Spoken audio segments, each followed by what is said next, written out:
Seigneur Dieu, source de tout bien, réponse entrelacée à notre appel. Inspire-nous de discerner ce qui est juste et dirige-nous pour que nous puissions l'accomplir.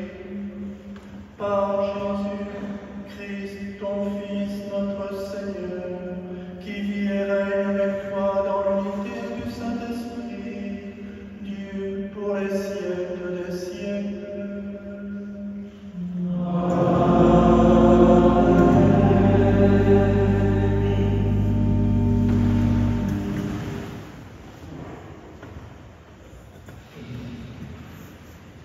Lecture du livre de la Genèse. Lorsqu'Adam eut mangé du fruit de l'arbre, le Seigneur Dieu l'appela et lui dit : « Où es-tu donc ?» Il répondit : « J'ai entendu ta voix dans le jardin, j'ai pris peur parce que je suis nu et je me suis caché. » Le Seigneur reprit : « Qui donc t'a dit que tu étais nu ? Aurais-tu mangé de l'arbre dont je t'avais interdit de manger ?» L'homme répondit : « La femme que tu m'as donnée, c'est elle qui m'a donné du fruit de l'arbre, et j'en ai mangé. » Le Seigneur dit à la femme : « Qu'as-tu fait là ?» La femme répondit : « Le serpent m'a trompé et j'ai mangé. » Alors le Seigneur Dieu dit au serpent : « Parce que tu as fait cela, tu seras maudit parmi tous les animaux et toutes les bêtes des champs. Tu ramperas sur le ventre et tu mangeras de la poussière tous les jours de ta vie. Je mettrai une hostilité entre toi et la femme, entre ta descendance et sa descendance. Celle-ci te meurtrira la tête, et toi, tu lui meurtriras l'utérus. » Parole du Seigneur.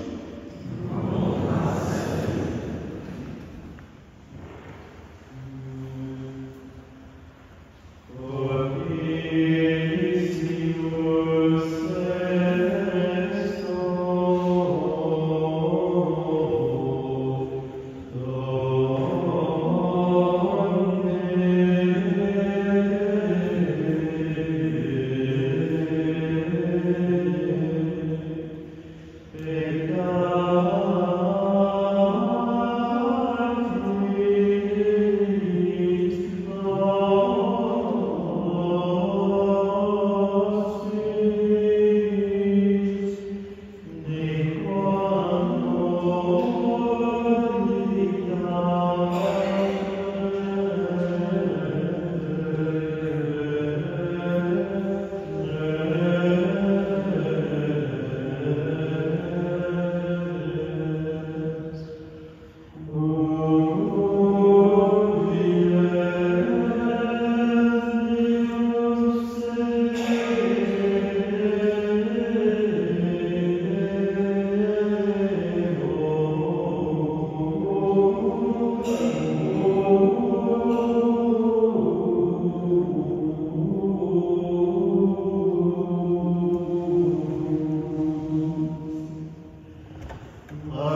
Paul apôtre aux Corinthiens. Frères, l'Écriture dit « J'ai cru, c'est pourquoi j'ai parlé ». Et nous aussi, qui avons le même esprit de foi, nous croyons, et c'est pourquoi nous parlons. Car nous le savons, celui qui a ressuscité le Seigneur Jésus nous ressuscitera, nous aussi, avec Jésus, et il nous placera près de lui, avec vous. Et tout cela, c'est pour vous, afin que la grâce, plus largement répandue dans un plus grand nombre, fasse abonder l'action de grâce pour la gloire de Dieu.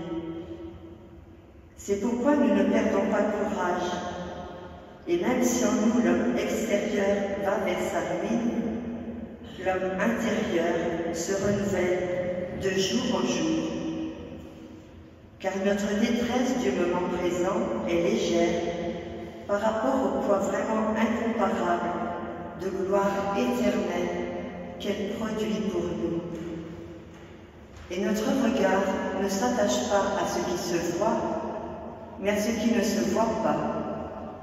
Ce qui se voit est provisoire, mais ce qui ne se voit pas est éternel.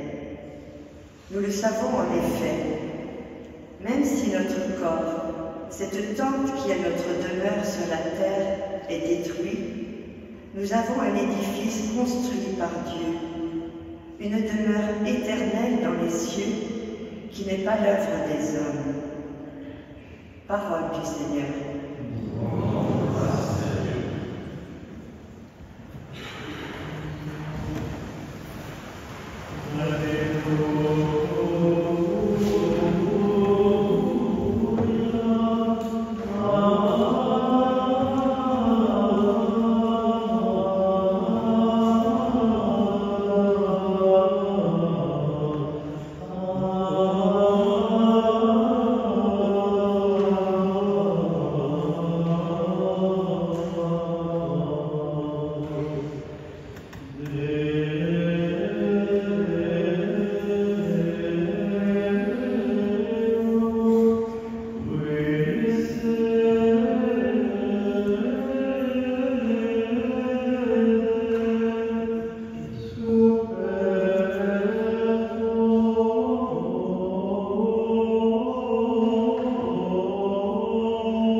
Le Seigneur soit avec vous.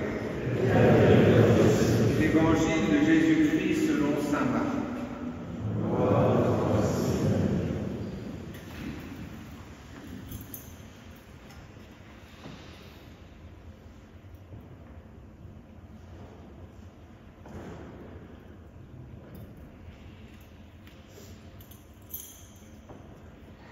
En ce temps-là, Jésus revint à la maison avec ses disciples, où de nouveau la foule se rassembla, si bien qu'il n'était même pas possible de manger.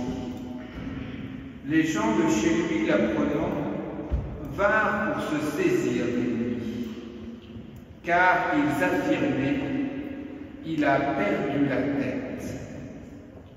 Les scribes qui étaient descendus de Jérusalem disaient « Il est possédé par Belzéboul, c'est par le chef des démons qu'il expulse les démons. » Les appelant près de lui, Jésus leur dit en parabole « Comment Satan peut-il expulser Satan? Si un royaume est divisé contre lui-même, ce royaume ne peut pas tenir. Si les gens d'une même maison se divisent entre eux, ces gens ne pourront pas tenir. Si Satan s'est dressé contre lui-même, s'il est divisé, il ne peut pas tenir, c'en est fini de lui. Mais personne ne peut entrer dans la maison d'un homme fort et piller ses biens s'il ne l'a d'abord ligoté. Alors seulement il pillera sa maison.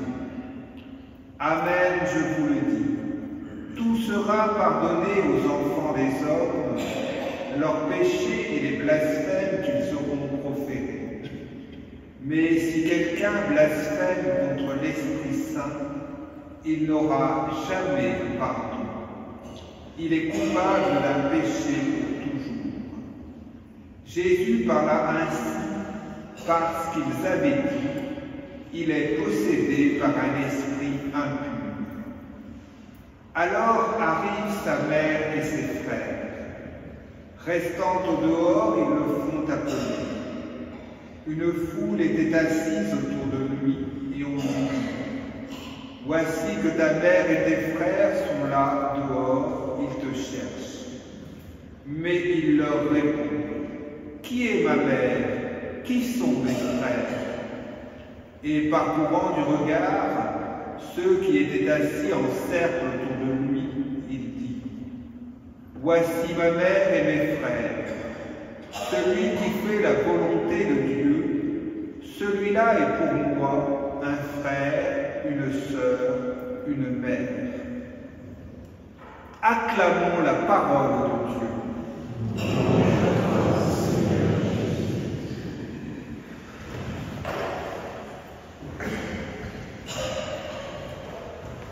L'évangile que nous venons d'entendre fait suite à l'institution des 12. Auparavant, Jésus a opéré de nombreuses guérisons auprès des foules. Maintenant, des oppositions s'expriment. Elles émanent de la famille de Jésus et des scribes. Ce passage offre l'exemple d'un procédé qui est cher à saint Marc, celui d'un texte en sandwich. Il commence par un premier récit avec la parenté de Jésus. Il est interrompu par une controverse avec les scribes, puis le récit avec la famille de Jésus reprend à nouveau. Deux accusations principales sont portées à l'égard de Jésus. Pour sa famille, il a perdu la tête, et pour les scribes, il est possédé par le diable. Dès le début, la foule est si nombreuse autour de Jésus qu'elle empêche de manger, ce qui contraste avec l'attitude de sa famille, qui cherche à s'emparer de lui, parce qu'il n'a plus toute sa tête. Aussitôt des scribes entrent en scène, ils accusent Jésus d'agir au nom de Belzéboul. D'un côté, la famille crie au fou, et de l'autre côté, les scribes crient au possédé. Les scribes, les exorcismes de Jésus seraient pratiqués par le prince des démons qui agirait à travers lui. Un tel jugement jette le discrédit sur l'activité de Jésus. Il est quasiment accusé d'une activité démoniaque, passive de la peine de mort, selon le livre du Lévitique. L'enjeu est lourd de conséquences. Il y va ici du discernement des esprits. L'évangéliste précise que les scribes viennent en délégation de Jérusalem dans une maison de Galilée. C'est dire le caractère officiel de la démarche. L'opposition des scribes est totale. Tout en Jésus vient du prince des démons. Mais la réponse de Jésus est tout aussi entière. À ses yeux, leur blasphème est impardonnable. Il commence par leur poser une question. Comment Satan peut-il chasser Satan? C'est impossible en effet. S'il se divise contre lui-même, c'est sa fin. Pour cela, Jésus prend deux petites comparaisons qui montrent l'absurdité de l'accusation. Si un royaume est divisé contre lui-même, il ne peut pas tenir. De même, si les gens d'une même maison sont divisés entre eux, ces gens-là ne pourront pas tenir. Ces deux images renvoient à l'expérience commune, qu'elle soit grande ou petite. Chacun sait les ravages que font les divisions dans la vie socio-politique ou dans la vie familiale. Selon cette logique, Satan viendrait à s'auto-détruire. Cependant, le texte ne s'arrête pas là. S'il est déraisonnable d'imaginer l'autodestruction de Satan par division contre lui-même, Jésus affirme qu'une menace pèse sur le prince des démons. Elle est présentée sous les traits d'un homme fort, qui est maître de sa maison. La vraie défaite de Satan ne vient pas d'une division interne au monde du mal, mais de la victoire d'un plus fort que lui. Et le chapitre 1 de saint Marc nous éclaire. Nous savons en effet, depuis le récit des tentations, que ce plus fort, c'est Jésus lui-même. Verset 12-13. Il est venu proclamer le règne de Dieu et appeler des disciples dans les versets suivants. L'opposition est donc ici frontale. Par les exorcismes, Jésus attache au ligote, comme dit l'Évangile, Satan, et il délivre du même coup les possédés des liens où ils sont enchaînés. Ces gestes de Jésus sont le signe du plus fort, déjà annoncé par Jean-Baptiste au début du chapitre 1, verset 7. Dans ces conditions, les accusations des scribes de Jérusalem ne sont pas seulement fausses, elles sont surtout un blasphème contre l'Esprit qui est descendu sur Jésus lors de son baptême. Pour Jésus, le pardon global et universel est assuré, puisque tout sera pardonné aux enfants des hommes, nous l'avons entendu dans l'Évangile. Cette affirmation fait mieux ressortir encore l'unique exception concernant le blasphème contre l'Esprit Saint. Il s'agit d'un péché irrémissible. Cette faute est éternelle et ne sera jamais pardonnée, comme nous avons entendu. Pourquoi? Le verset suivant répond. Jésus parla ainsi parce qu'ils avaient dit « Il est possédé par un esprit impur ». Les scribes représentent ici l'autorité religieuse de Jérusalem. À ce titre, ils ont l'importante responsabilité de discerner les esprits pour le bien de leur peuple. Accuser Jésus d'être possédé et affirmer que ces exorcismes sont le fruit d'une action diabolique, c'est commettre une très grave erreur de discernement et même une très grave faute devant Dieu. La vraie source de l'autorité et du pouvoir de Jésus, donc la vraie source de guérison, n'est pas dans un esprit impur, tout au contraire. Ces actes trouvent leur origine dans l'Esprit Saint. pour Jésus. Traiter des actes d'origine divine comme des actions démoniaques ne peut se faire que sous l'emprise des forces du mal. C'est pourquoi ceux qui prennent le parti des forces de destruction s'opposent aux forces de vie. Il n'y a plus alors de possibilité de les tirer de leur enfermement, de les sauver de la confusion des esprits où ils se sont placés eux-mêmes. C'est alors qu'arrivent sa mère et ses frères. Lorsque Jésus l'apprend, il demande à la foule « Qui est ma mère? Qui sont mes frères ?» Il regarde ceux qui se trouvent assis en cercle autour de lui et il répond lui-même « Voici ma mère et mes frères, celui qui fait la volonté de Dieu.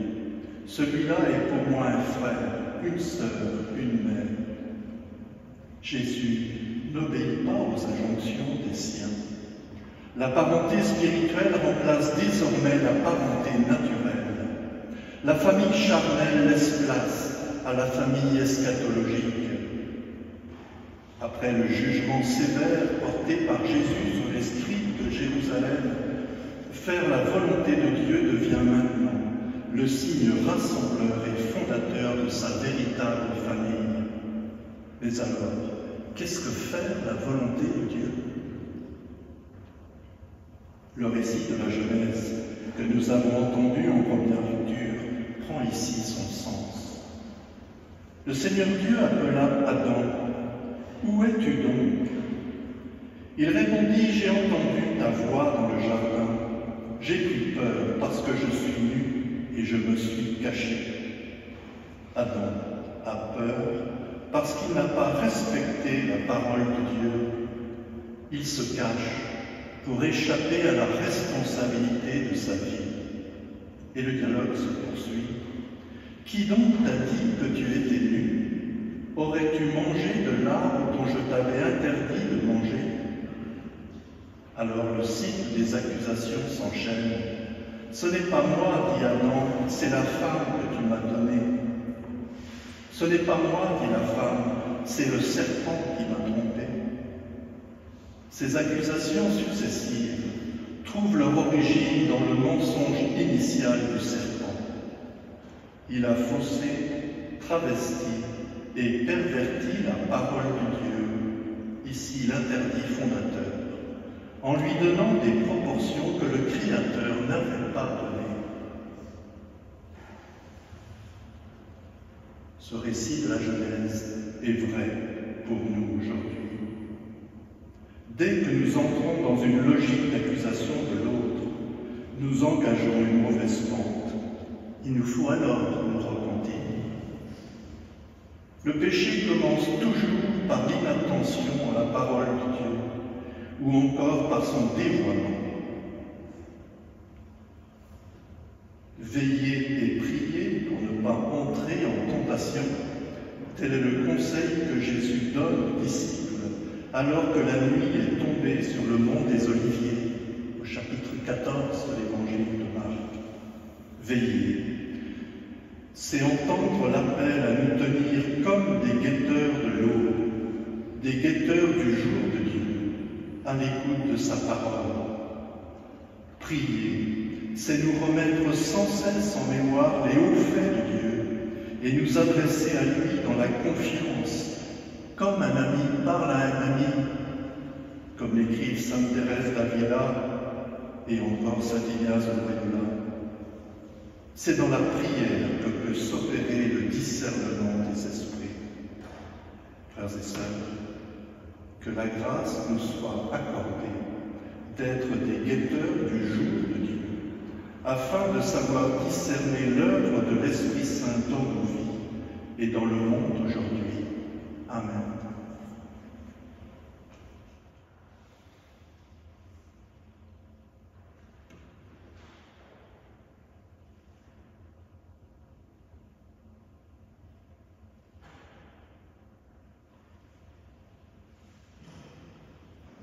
Ensemble, proclamons la foi de notre baptême, la foi de toute l'Église. Je crois en un seul Dieu, le Père, Créateur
les présentons en ce jour humblement nos demandes et celles de toute la famille humaine.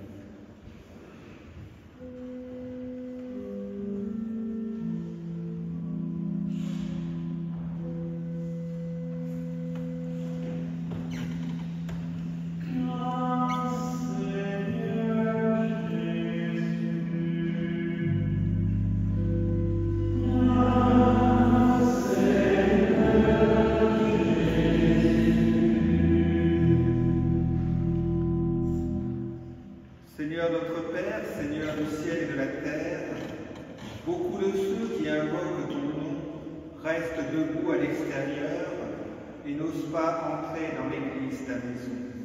Qu'ils trouvent dans les chrétiens les frères et les sœurs pour les introduire dans ta famille.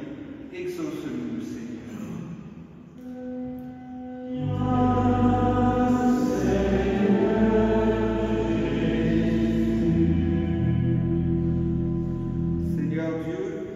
Enseigné qu'un royaume divisé ne peut pas tenir, et pourtant beaucoup de nos gouvernants croient habiles de diviser pour mieux régner. Envoie-leur ton esprit de sagesse pour qu'ils aient le souci de l'unité et du bien commun. Exauce-nous, Seigneur.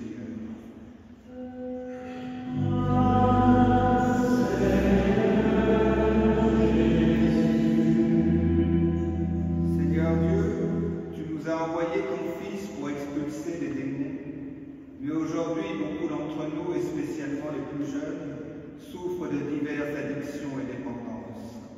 Envoie ton esprit qu'il vienne nous délier de nos chaînes. Exauce-nous, Seigneur.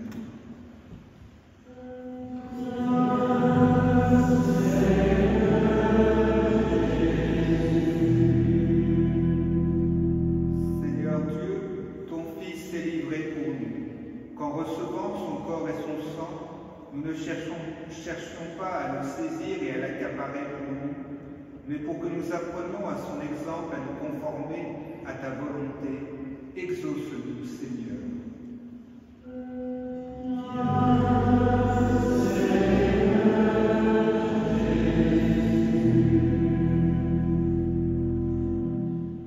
Seigneur Dieu, regarde avec bonté paternelle ceux et celles qui se confient en toi. Écoute leurs prières et apprends-leur à faire ta volonté. Nous te le demandons par le Christ notre Seigneur. Amen.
se réjouissent de l'éclat de ta lumière.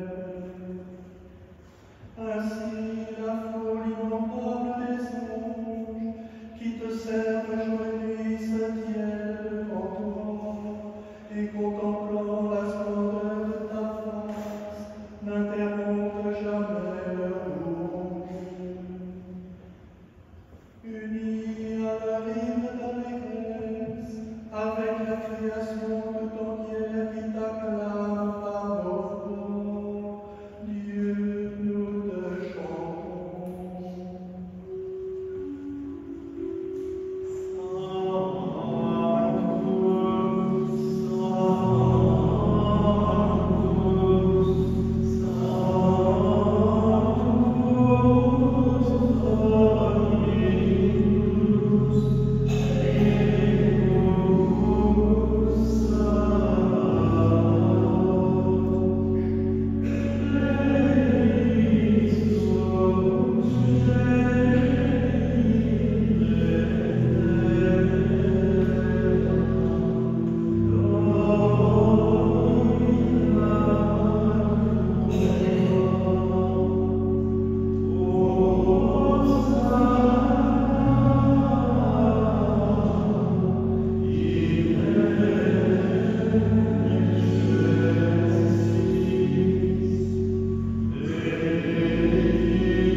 Tu as créé l'homme à ton image et tu lui as confié l'univers, afin qu'en te servant, toi seul son créateur, il règne sur la création. Comme il avait perdu ton amitié par sa désobéissance, tu ne l'as pas abandonné au pouvoir de la mort. Dans ta miséricorde, tu es venu en aide à tous les hommes, pour qu'ils te cherchent et puissent te trouver. Tu as multiplié les alliances avec eux et tu les as formés par les prophètes dans l'espérance du salut. Tu as tellement aimé le monde, Père très saint, que tu nous as envoyé ton Fils unique, lorsque les temps furent accomplis, pour qu'il soit notre Sauveur. Dieu fait homme, conçu de l'Esprit Saint, né de la Vierge Marie. Il a vécu notre condition humaine en toutes choses, excepté le péché, annonçant aux pauvres la bonne nouvelle du salut, aux captifs la délivrance, aux affligés la joie. Pour accomplir le dessein de ton amour, il s'est livré lui-même à la mort, et par sa résurrection, il a détruit la mort et renouvelé la vie, afin que désormais notre vie ne soit plus à nous-mêmes, mais à lui qui est mort et ressuscité pour nous. Il a envoyé auprès de toi, Père, comme premier don fait aux croyants, l'Esprit Saint, qui continue son œuvre dans le monde et achève toute sanctification. Que ce même Esprit Saint, nous en prions, Seigneur, sanctifie ces offrandes, qu'elles deviennent ainsi le corps et le sang de notre Seigneur Jésus-Christ, dans la célébration de ce grand mystère que lui-même nous a laissé en signe de l'alliance éternelle. Quand l'heure fut venue, où tu allais le glorifier, Père très saint, comme il avait aimé les siens qui étaient dans le monde, il les aima jusqu'au bout. Pendant le repas qu'il partageait avec eux, il prit le pain, dit la bénédiction, le rompit et le donna à ses disciples en disant: Prenez.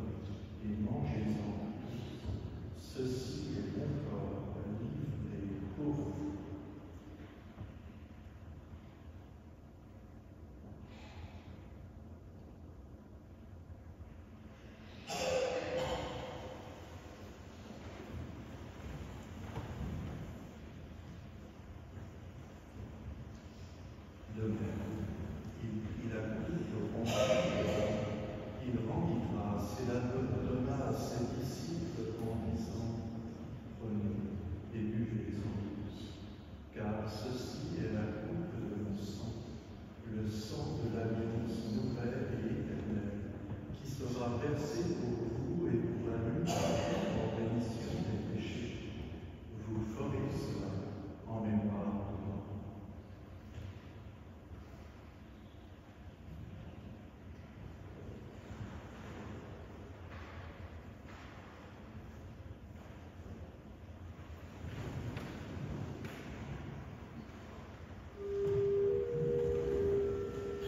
Il est grand le mystère de la foi.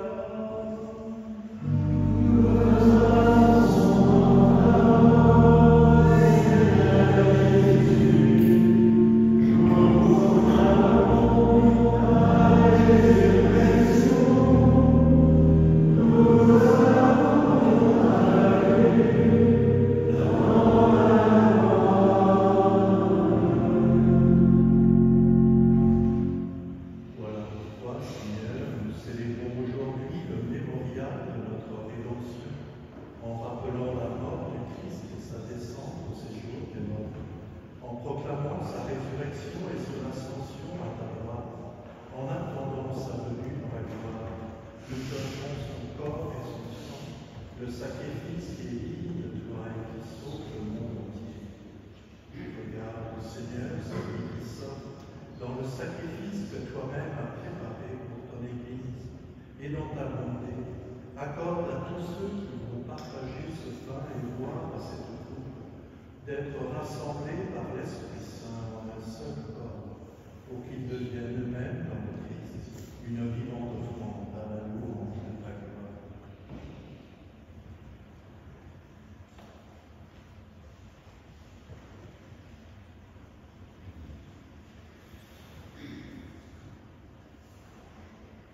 Maintenant, Seigneur, rappelle-toi tous ceux pour qui nous offrons le sacrifice.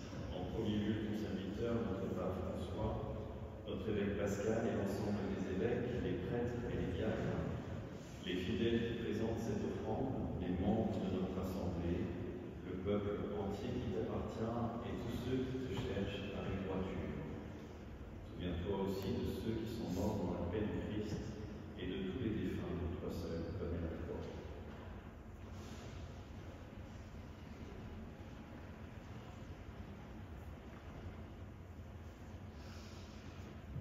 À nous sommes tes enfants, accorde perpétuellement l'héritage de la vie éternelle, auprès de la Vierge Marie, la bienheureuse Mère de Dieu, auprès de Saint Joseph, son époux, des apôtres et de tous les saints, dans ton royaume. Nous pourrons alors, avec l'affection tout entière, enfin nous de la corruption du péché de la mort, te glorifier par le Christ notre Seigneur, par qui tu donnes au monde toutes les grâces. Amen.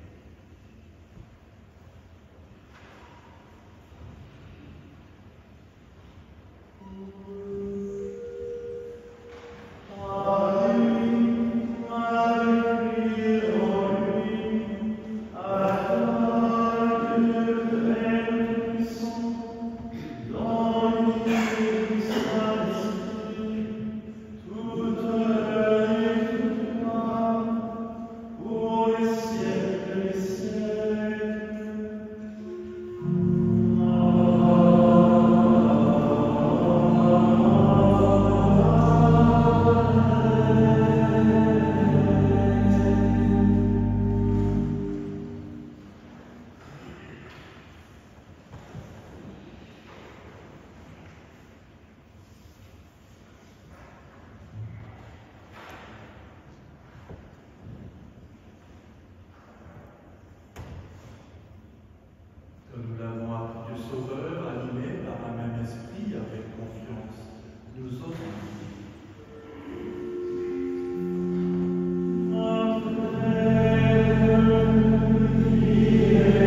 libérés de tout péché, à l'abri de toute épreuve, nous qui attendons que se réalise cette bienheureuse espérance, l'avènement de Jésus-Christ, notre Sauveur.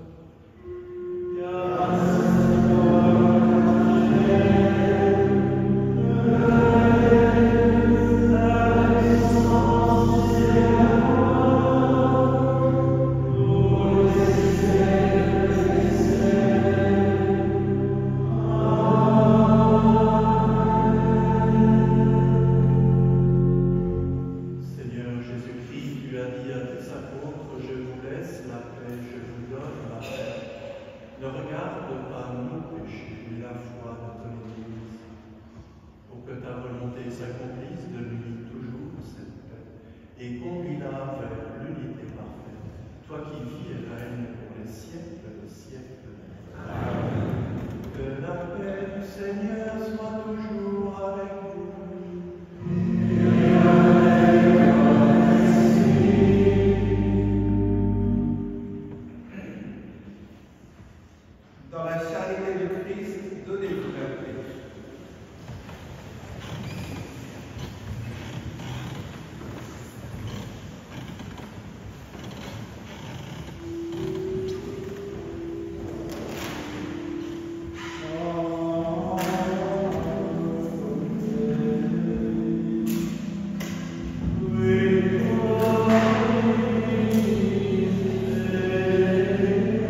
Je bénis le Seigneur en tout temps.